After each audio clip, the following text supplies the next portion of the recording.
Kamusta mga Kapinoms TV? Sa araw-araw, milyong-milyong Pilipino ang sumasakay ng bus para makarating sa kanilang trabaho, paaralan, o makauwi sa kanilang mga probinsya.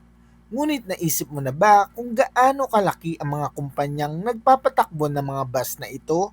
Sa likod ng bawat biyahe ay naroon ang mga makapangyarihang negosyante at pamilyang bumuo ng mga transport empire na nagkakahalaga ng bilyong-bilyong piso.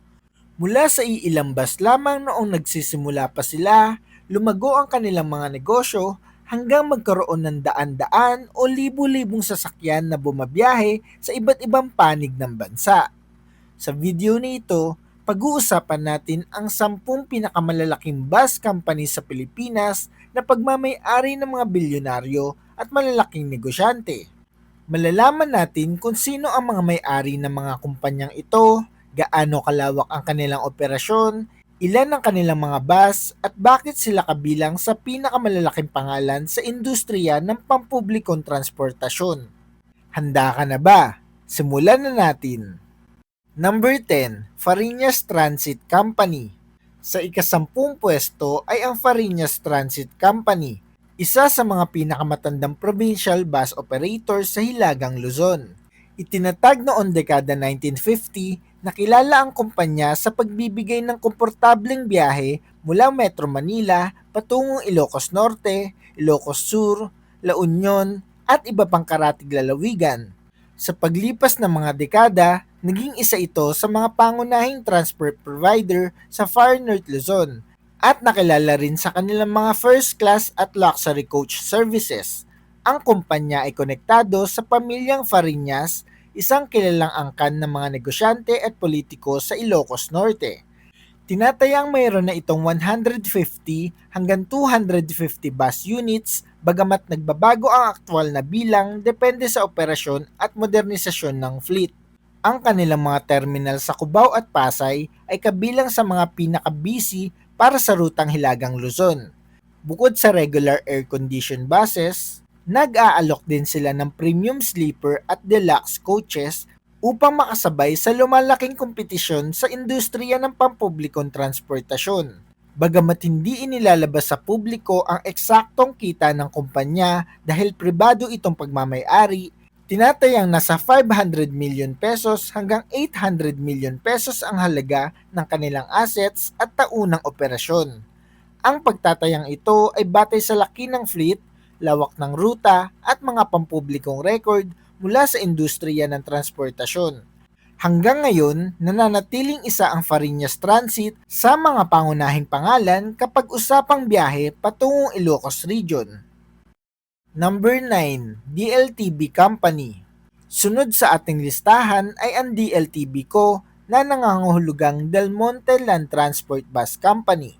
Ito ang naging kahalili ng dating tanyag na BLTB Co, isa sa pinakamalalaking bus operators noong dekada 1970 at 1980. Sa kasalukuyan, isa ang DLTB sa mga pinakakilalang bus company na bumabiyahe mula Metro Manila patungo sa Laguna, Batangas, Quezon Province, Camarines Sur, Albay, Sorsogon at iba pang bahagi ng Bicol Region. Tinatayang may 300 hanggang 400 operational buses ang kumpanya na nagbibigay ng libu-libong biyahe bawat linggo. Dahil sa lawak ng kanilang ruta, kabilang sila sa may pinakamalaking presensya sa Southern Luzon. Kilala rin ang DLTB sa patuloy na pagdaragdag ng mga bagong bus na may mas ligtas at mas komportableng pasilidad upang matugunan ang tumataas na pangangailangan ng mga pasahero. Tinatayang umaabot sa 800 million pesos hanggang 1.2 billion pesos ang halaga ng assets at operasyon ng DLTB Company. Ang DLTB ay nananatiling isang pribadong family-owned corporation at ang laki ng kanilang fleet at lawak ng operasyon ang dahilan kung bakit kabilang sila sa 10 pinakamalaking bus companies sa Pilipinas. Number 8, Jamliner Inc. Sa ika-8 pwesto sa ating listahan ay ang Jamliner Inc., isang pangalan na halos lahat ng bumabiyahe patungong Southern Luzon ay pamilyar na. Itinatag ito ni Artemio Mercado at lumago bilang isa sa mga nangungunang provincial bus operators sa bansa. Nakilala ang kumpanya sa kanilang mabilis at madalas na biyahe papuntang Laguna, Batangas, Quezon at maging sa ilang bahagi ng Bicol Region sa pamamagitan ng kanilang network ng mga kaakibat na bus lines. Sa kasalukuyan, tinatayang mayroon silang humigit kumulang 300 bus units na bumabiyahe araw-araw. Ang kanilang mga pangunahing terminal sa Cubao at Buendia ay kabilang sa pinakaabalang terminal para sa mga biyaheng Southern Tagalog. Kilala rin ang Jamliner sa patuloy na pag-upgrade ng kanilang mga sasakyan upang mapanatili ang kalidad ng serbisyo at kaligtasan ng mga pasahero. Ayon sa pagtataya batay sa laki ng operasyon at fleet, nasa 800 million pesos hanggang 1.2 billion pesos ang tinatayang halaga ng assets sa taunang operasyon ng kumpanya. Bagamat hindi sila publicly listed company, nananatili silang isa sa pinakamahalagang bus operators sa Timog Luzon dahil sa lawak ng kanilang rutang pinaglilingkuran at sa malaking bilang ng mga pasaherong kanilang naihahatid bawat taon. Number 7. Partas Transportation Company Incorporated. Hindi naman papahuli sa ating listahan ang Partas Transportation Company, isa sa mga pinakasikat na bus company sa Hilagang Kanlurang Luzon. Itinatag pa noong 1941, naging pangunahing transport provider ito sa mga biyaheng patungong Ilocos Norte, Ilocos Sur, La Union, Abra at Benguet. Sa loob ng maraming dekada, naging simbolo ang Partas na maaasahang serbisyo para sa mga biyahero sa rehiyong ito.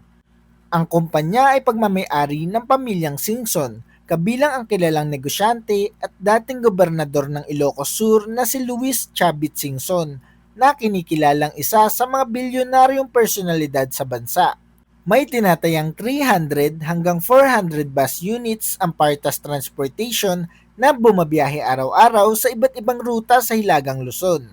Bukod sa regular air-conditioned buses, nag-aalok din sila ng deluxe at first class coaches para sa mas komportableng biyahe. Dahil sa kanilang matagal ng operasyon, naging isa sila sa pinakapinagkakatiwalaang pangalan sa industriya ng provincial bus transport. Bagamat hindi inilalabas ang eksaktong financial records ng kumpanya, tinatayang nasa pagitan ng 1 billion pesos hanggang 1.8 billion pesos ang halaga ng kanilang assets at operasyon batay sa laki ng fleet at lawak ng negosyo. Ang matatag na presensya ng Partas sa Hilagang Luzon ang dahilan kung bakit patuloy silang kabilang sa pinakamalalaking bus companies sa Pilipinas. Number 6. Jackliner Incorporated. Narito din sa ating listahan ang Jackliner Incorporated, isa sa pinakamalalaking bus operators sa Southern Luzon. Itinatag ito noong 1987 nina Jaime A. Chua at ng kanyang pamilya. Mula sa iilang bus lamang noong nagsisimula pa sila, lumago ang kumpanya at naging isa sa pinakamalalaking transport providers na naglilingkod sa mga biyaheng Laguna, Batangas, Quezon, Marinduque at iba pang bahagi ng Timog Luzon. Sa paglipas ng panahon, nakilala rin ang kumpanya sa maayos na maintenance ng kanilang mga sasakyan at sa modernisasyon ng kanilang fleet. Sa kasalukuyan, tinatayang may 400 hanggang 500 bus units ang Jackliner at ang mga kaakibat nitong kumpanya. Kabilang sa kanilang mga kilalang sister companies ang LLI Transit, Dagpan Bus Company at Pangasinan Solid North Transit na lalo pang nagpapalawak sa kanilang sakop ng operasyon. Dahil dito, milyong-milyong pasahero ang kanilang napaglilingkuran taon-taon mula Metro Manila hanggang sa iba't ibang lalawigan ng Luzon. Batay sa laki ng kanilang fleet, lawak ng ruta at operasyon, tinatayang nasa 1 billion pesos hanggang 2 billion pesos ang halaga ng assets at taunang negosyo ng grupo. Bagamat hindi pa publikong inilalabas ang kanilang eksaktong kita, kinikilala ang Jackliner bilang isa sa pinakamalalaking pribadong bus company sa bansa at isa sa mga nangunguna sa modernisasyon ng provincial bus transportation. Number 5. Genesis Transport Service Incorporated, GTSI. Sa ikalimang pwesto naman ay ang Genesis Transport Service Incorporated o mas kilala bilang Genesis Bus. Itinatag ito noong 1991 ng pamilyang Relyoma At mula sa iilang bus lamang ay mabilis itong lumago bilang isa sa pinakamalalaking transport companies sa Central Luzon. Sa kasalukuyan, kilala ang Genesis sa pagbabiyahe patungong Baler, Baguio, Pampanga, Tarlac, Bataan, Zambales at iba pang pangunahing destinasyon sa Hilagang Luzon. Isa rin sila sa mga unang bus company sa bansa na nagbigay diin sa premium travel experience sa pamamagitan ng kanilang sikat na Joy Bus na nag-aalok ng non-stop at luxury trips para sa mga pasahero. Tinatayang may 400 hanggang 500 bus units ang Genesis at ang mga kaakibat nitong kumpanya. Kabilang sa kanilang mga affiliate ang North Genesis at Saulog Transit na lalo pang nagpapalawak sa kanilang network ng mga ruta. Dahil sa modernong fleet, online booking system at tuloy-tuloy na modernisasyon ng kanilang serbisyo, nananatili silang isa sa mga pinakapinagkakatiwalaang bus operators sa Pilipinas. Bagamat hindi inilalabas sa publiko ang kanilang eksaktong financial records, tinatayang nasa 1.5 billion pesos hanggang 2 billion pesos ang halaga ng kanilang assets at taunang operasyon. Ang pagtatayang ito ay nakabatay sa laki ng kanilang fleet, saklaw ng ruta, at lawak ng kanilang negosyo. Dahil dito, kabilang ang Genesis Transport sa pinakamalalaking pribadong bus company sa bansa at isa sa mga pangunahing leader ng modernong provincial bus transportation. Number 4, Philtranco Service Enterprises Incorporated. Sa ika-4 na pwesto sa ating listahan ay ang Philtranco Service Enterprises Incorporated, isang kumpanya na may napakahabang kasaysayan sa industriya ng transportasyon.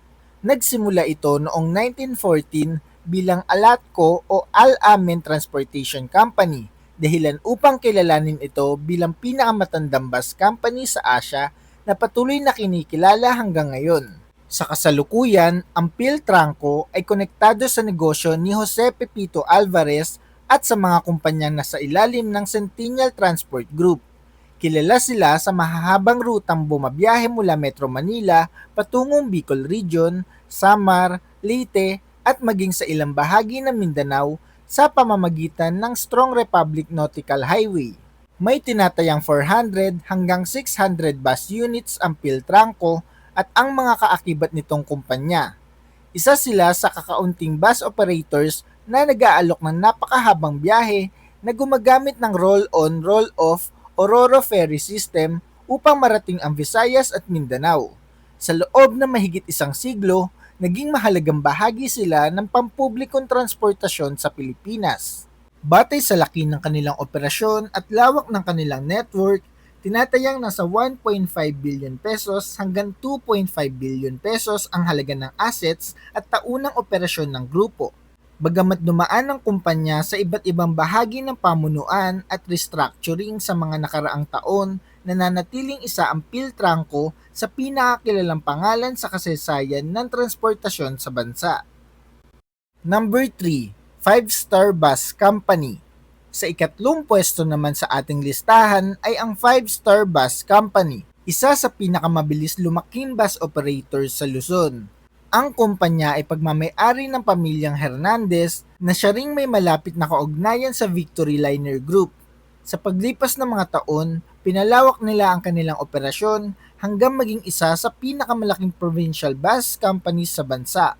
Kilala ang 5-Star sa mga rutang bumabiyahe patungong Pangasinan, Nueva Ecija, Tarlac, Isabela, Quirino at iba pang lalawigan sa Hilagang Luzon. Sa kasalukuyan, tinatayang may 700 hanggang 900 bus units ang 5-Star at ang mga kaugnay nitong kumpanya.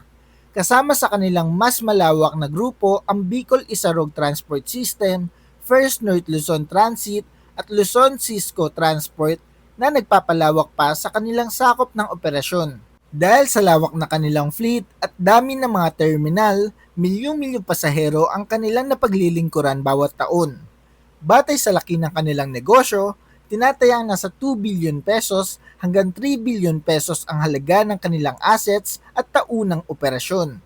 Hindi man pampubliko ang eksaktong financial statements ng kumpanya, malinaw na kabilang sila sa pinakamalalaking bus operator sa Pilipinas dahil sa lawak ng kanilang network at patuloy na pagdaragdag ng mga modernong bus. Number 2, Victory Liner Incorporated. At syempre, hindi mawawala sa ating listahan ang Victory Liner Incorporated, isa sa mga pinakakilala at pinakaginagalang na pangalan sa industriya ng transportasyon sa Pilipinas. Itinatag ito noong 1945 ni Jose I. Hernandez at sa loob ng halos 8 dekada ay naging pangunahing paraan ng paglalakbay ng milyong-milyong Pilipino patungong Northern at Central Luzon. Ang kanilang mga ruta ay sumasaklaw sa Baguio, Pangasinan, Zambales, Tarlac, Nueva Vizcaya, Cagayan Valley at marami pang iba. Dahilan upang maging isa sila sa pinakamahalagang bus companies sa bansa. Sa kasalukuyan, tinatayang mayroon ng mahigit 1,000 bus units ang Victory Liner, isa sa pinakamalalaking fleet ng isang pribadong bus company sa Pilipinas. Kilala rin sila sa patuloy na modernisasyon ng kanilang serbisyo, kabilang ang online ticketing, premium coaches at mga modernong terminal. Bukod dito, mayroon din silang matibay na ugnayan sa iba pang malaking bus operators tulad ng 5-Star Bus Company at Bataan Transit, na lalo pang nagpapalawak sa kanilang impluensya sa industriya. Ayon sa mga pagtataya, batay sa laki ng fleet at operasyon, umaabot sa 3 billion pesos hanggang mahigit 5 billion pesos ang halaga ng assets at taunang operasyon ng Victory Liner. Dahil sa kanilang napakalawak na network, mahabang kasaysayan, at malaking bilang ng mga pasahero, hindi nakapagtatakang sila ang itinuturing na isa sa pinakamalalaking bus companies sa buong Pilipinas. Number 1, Yanson Group of Bus Companies, Ceres Liner. At narito na tayo sa numero 1, ang Yanson Group of Bus Companies na mas kilala sa kanilang pangunahing brand na Ceres Liner.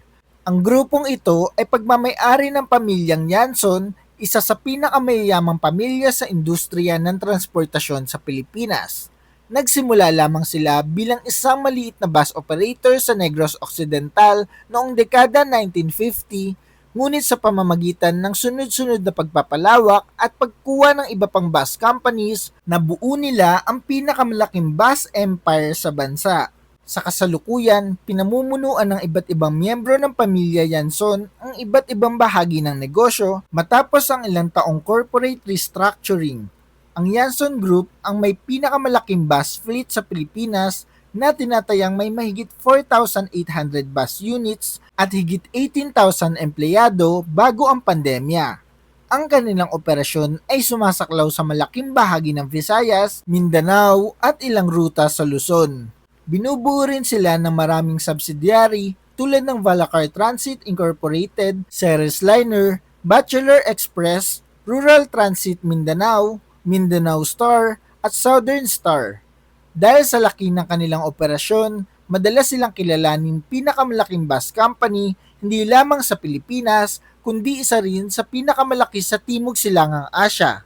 Bagamat hindi pampubliko ang eksaktong financial statements ng grupo, tinatayang lumalagpas sa 15 billion pesos ang taunang kita ng Yanson Group bago ang pandemya.